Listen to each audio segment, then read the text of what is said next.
Hey everybody, this is Modern Refugee. I want to talk to you guys about extremely important aspect of preparedness in my mind, and what that is maintaining your stockpile. Once you get to a specific level, whatever's comfortable for you, because not everybody's going to have the same amount of financial resources that they can put into their preps and their stockpile. Not everybody's going to have the same amount of space to store stuff.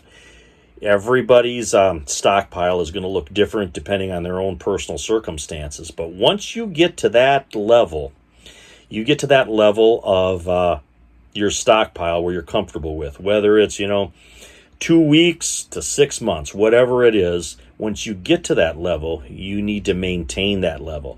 And there is nothing more boring and mundane than maintaining your preps, maintaining your stockpile. And I'm here to tell you, it's boring, but I'll tell you what, it's one of the most important things that you can do. You've worked hard to put up a certain amount of food and supplies, whatever it is, you need to maintain that level. And what I mean when I say maintain it is you had pancakes, you used up a couple of packages of your pancake mix. At your first opportunity, you're going to go and you're going to replenish that. You're going to go and get a couple boxes which you replaced, and you're going to put that back up in your stockpile. And it doesn't matter whether it's food, whether it's supplies, whether it's literally anything. That maintaining that stockpile is a day-to-day mundane task. And it's a task that some people will just let slide because they're like, oh man, I don't want to go up to the store and get this today, or I got, something else going on. It's another tedious task to maintain that. But I'm here to tell you, it is important, because if something does happen, if SHTF does happen, you want that gas tank to be full. You want your preps to be topped off. You want your gear to be squared away, and that takes that daily maintenance to keep it at that point. Just like canning is another example. Let's say you use 30 quarts of canned potatoes in a 4-month period. You get down, you go through 5 or 6 cans, it's time to pull the old pressure canner out and replenish that. And that's work. That's just one more chore that you have to see to. But I'm here to tell you that pays benefits if something goes wrong, because you're going to always start out with a full pantry, and you're going to start out with a full tank of gas. You're going to start out with a firewood pile that's ready to go in case something does happen.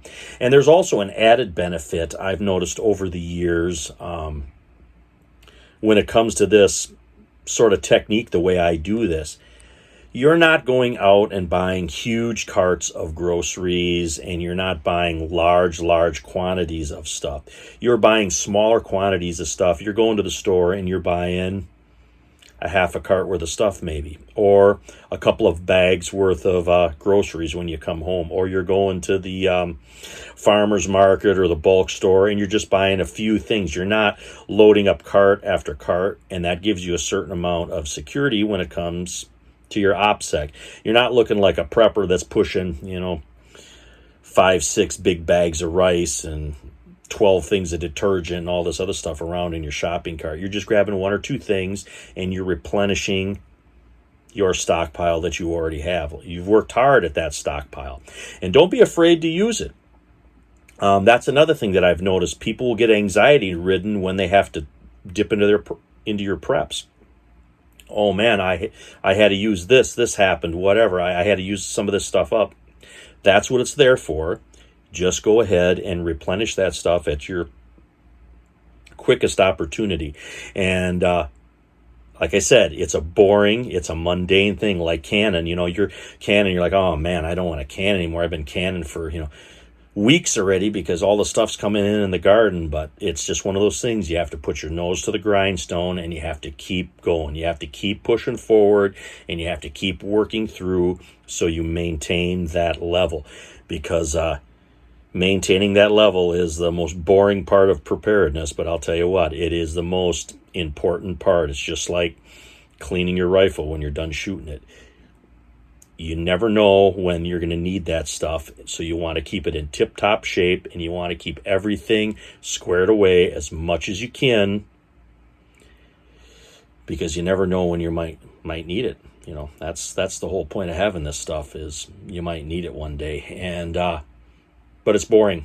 And keep your chin up, and keep plugging away at it, and don't let procrastination come around and bite you. I did a video on that a while back too. I'll put a link in the description for that one as well.